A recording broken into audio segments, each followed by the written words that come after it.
Put them in their place. They should have lost it.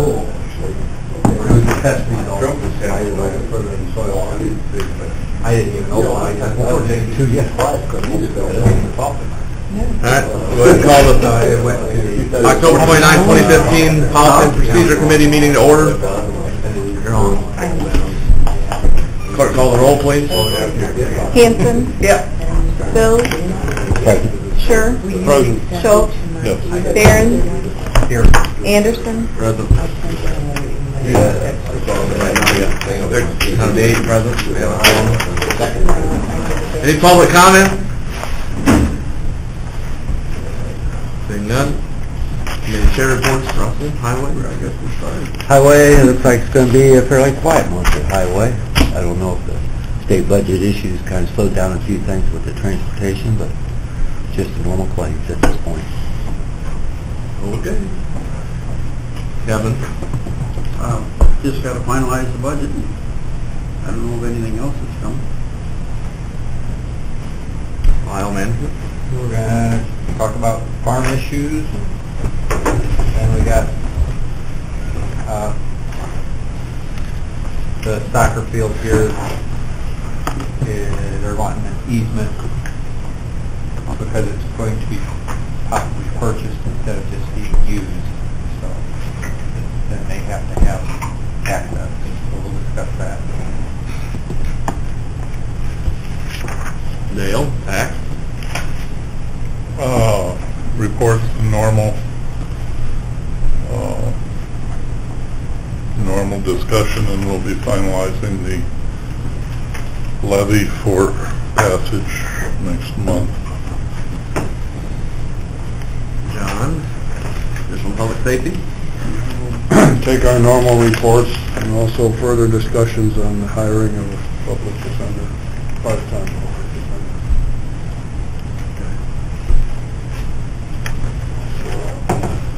IT and health, I don't know, not much. Nothing earth-shattering that I know of. As the report, Eric. Over the past month, I've largely been working with the Long-Term Recovery Committee to, basically promote recovery operations. As you may have heard on the radio, an organization called World Renew is in town doing an unmet needs assessment in flood-affected areas. There's a walk-in center at the Methodist Church in town here. So if you know any flood victims that have unmet needs, please send them there. They'll be in town for around a week yet. I updated the emergency operations plan and turned that into my regional coordinator at state, and I had my official review with him on that November 5th. And I also have finished a draft of the hazardous materials response plan, which goes before the LAPC on November 10th at 2 p.m. That's when we meet, which is the day of the full county board meeting, just the afternoon of. If you want to be there for that, or if you want to see it, come talk to me in my office sometime. There you go. Besides that, just a heads up, in December I would like to host a meeting in my office to discuss exercises that any elected officials would like to see in the next 5 years or so. I'll make coffee if that's any enticement. Keeps me going. So, any questions or concerns? Nope. Thank you, sir. Chairman's comments. Appointments, there will be a 377 board appointments on the full board agenda. I'll just speak with her today. Make sure she's still interested. Municipal code discussion. Lisa, did you bring that up? The tax, that went up last Yeah. month? Beginning February 2015, the cost to have our codes online, our ordinances online, is $550 a month. We got the first year for free.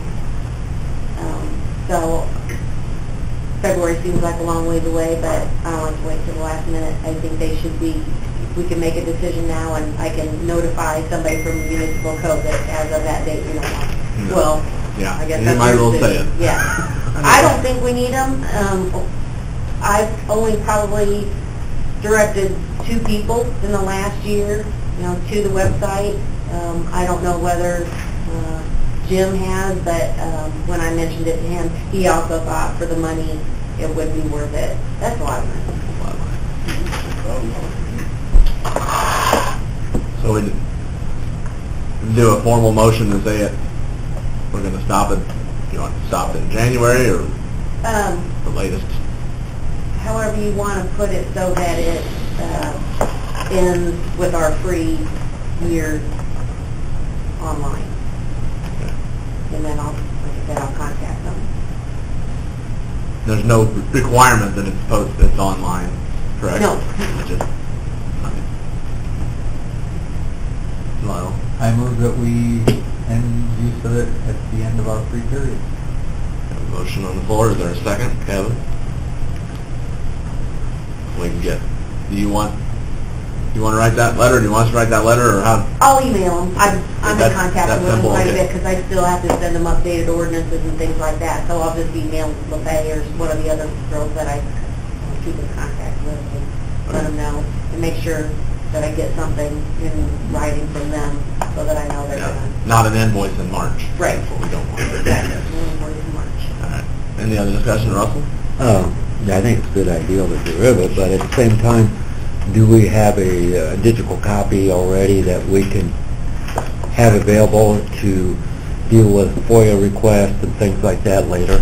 Shaking her head, yes. Yeah, we have Okay. several copies in the office, and we even, so I've never had anybody from like the public ask to check them out, but I don't think that it would be a problem. We just kind of keep track of who has a book and how long they've had it, and if it's been a long, long time, we can have it back if they're done. So, yeah, there's plenty available in both my office and Jim State's Attorney's office too.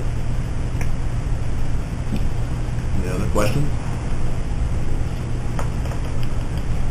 Seeing none, clerk call the roll, please.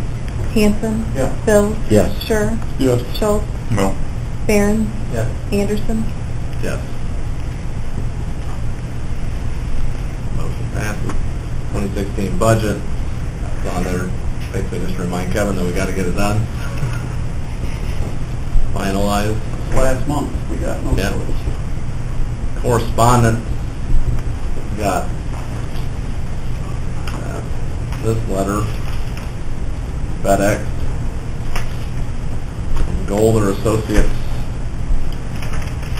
I just got it about 5 minutes ago, so I'm not entirely sure what it is, but it has to do with the, down on County Road 9, the landfill down by Milford. I've gotten them before, we've gotten them, and it's just basically a 3-month or 6-month test on a couple things. This one, I've never gotten it like this, so we need to do a little investigating and find out why it's so urgent. It says urgent mail. Who's the vendor? Don, want to start telling everybody they're reopening it down there or anything? Start that? I've been telling them that all along. I don't know what it is, but well, the first one I got, I did try to call the EPA, and they didn't return my call. I just wanted to know what it was all about, and they didn't care to explain it. So wait for the lotto payouts. I'm sure there's a lot of forms and stuff they got to fill out forever after they wrap one up. Here is your calendars for the 2016 holiday schedule. Thank you.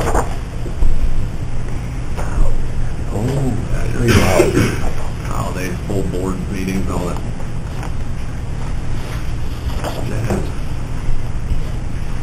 That was all the correspondence. Yeah, claims list in front of you. There's 2. There's a motion to pay the claims. John Schur. Is there a second? Dale Schultz. Any questions on the 2 claims? Seeing none, clerk call the roll, please. Hanson. Yeah. Bills. Yes. Sure.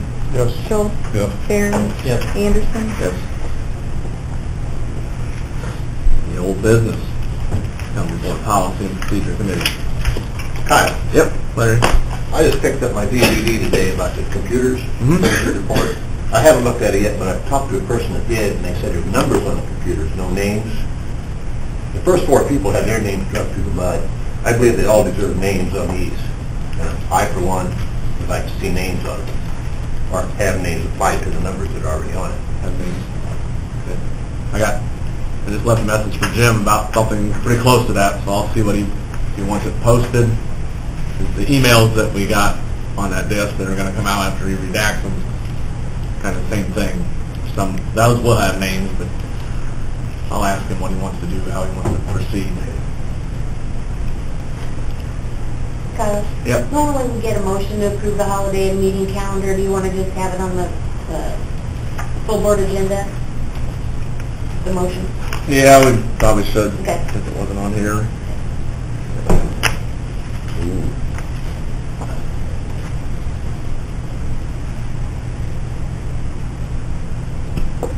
Any new business? Bob? I was at a meeting earlier this week in Springfield, and there's a Senate Bill 1488 that if you're not aware of, you should be aware of. It's going through the veto session. It was a pretty simple bill. It was something to adjust the language in the general homestead exemption, but a couple things got added to it in amendment number 2, which has already got out of committee. And there's 2 provisions. One is for Cook County, but the other one is for the rest of the state. And basically, in simple terms, what it means is that this bill passes with these amendments in it, a county board has the right within 6 months of the bill being passed to increase the general homestead exemption from $6,000 to $14,000 by board resolution. So they leave it basically putting the ball in each individual county board's hands for ready for that exemption. What that means is you'll see some counties probably have a political fight over it because they're involved in re-elections, politics is politics, so I use it as I'll help the taxpayer to get reelected. They'll try to push some of this through. But what it really does, in effect, is just in our county alone, we have over $50 million of general homestead exemption now. If it increased to 14, would add another $70 million. So we have over 8,800 single-family homes that get the general homestead. So basically what that does is, if you're not capped and you keep the same amount of money in your levy, the burden is spread out to business owners and farmers, that kind of thing. And if you're capped, it's basically a reduction in the amount of money you can receive from the levy. So obviously our general fund is capped, so that would definitely be another reduction. The other problem is if you have a neighboring county that approves it and you don't, then if you have overlapping taxing districts with your neighbors, which we do on all 3 sides, then it would create a problem in the extension because the state would have to get involved to help with the apportionment because there'd be different percentages because the exemptions will be different depending on what side of the county line you're on. And that would affect Lisa's ability to do extension in a timely fashion because the only area that does apportionment now is between Cook and the Collier counties because of what they call classification. They don't assess everything at the same level at 33 and 3rd. They have commercial and residential and they're all classed at a different level of assessment. So just something to be aware of. I mean, it very well could pass and then you'll have 6 months to decide whether you want to do it or not. Just something to watch closely because it's in the veto session and a lot of stuff happens in the veto session that nobody knows about. So, Do you have any idea what that would, if it went in and we put it in, what would that cut our $70 million more on top of your 50, so $120 million, give or take, on general homestead, which you take $70 million times the general fund rate of 0.0027, is the number. It's real. Does it have to go up to 14,000? There's no in between. I don't think so. Who's pushing this? The amendment was filed by Barbara Flynn Curry. She's a senator from up north. one of our association's best friends. Laugh out loud.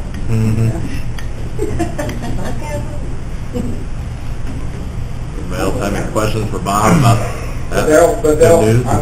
if it passes, there'll be some counties that approve this. Oh, I'm sure.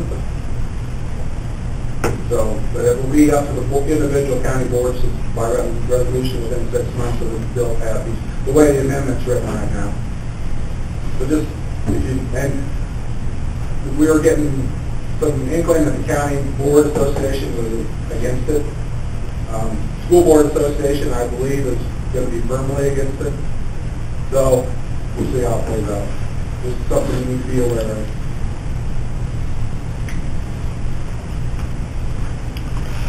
Just another indication of how our wonderful state government pits the local people against local government.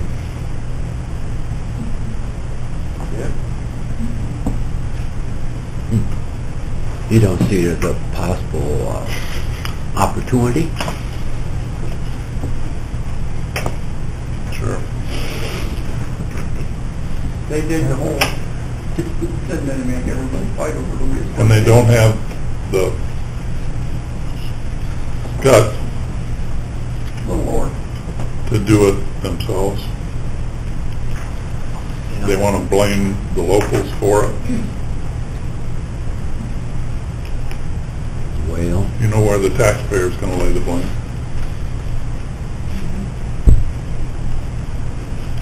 I never have figured out why the homeowner should carry most of the burden when property tax is a property.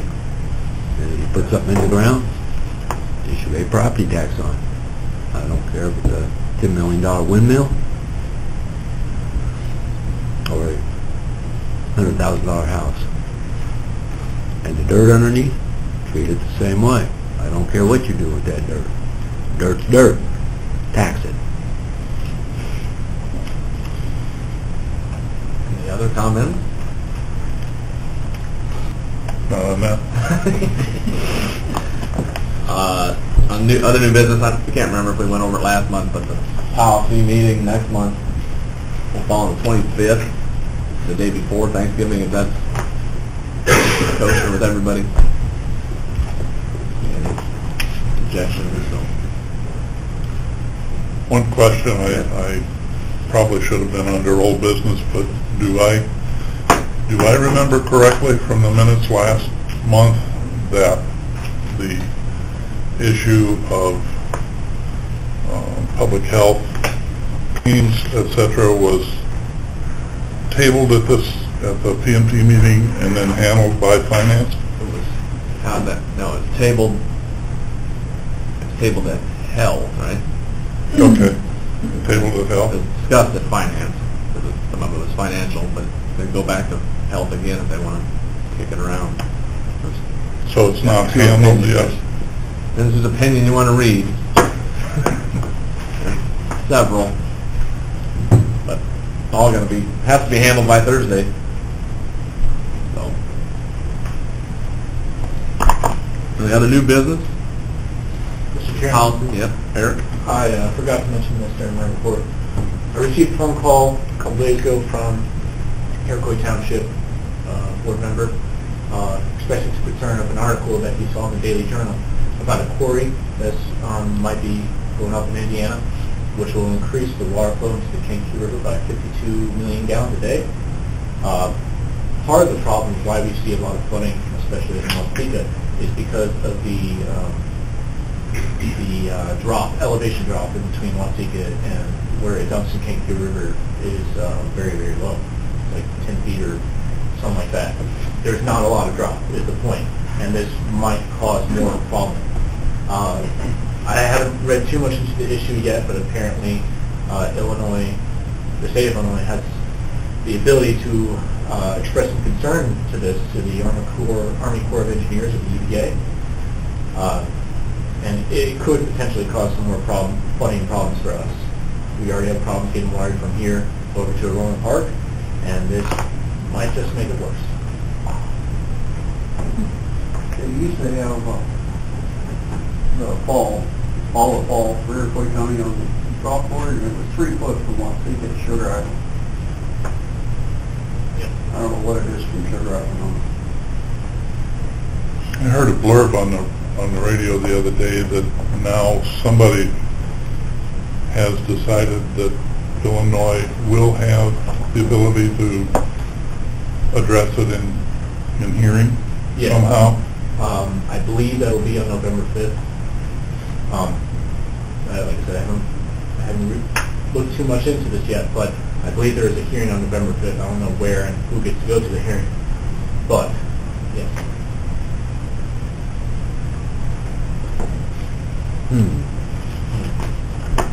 Any other new business? Seeing none. You want to adjourn? You want to talk about that? What do you think regarding this Illinois EPA notice, other significant modifications? I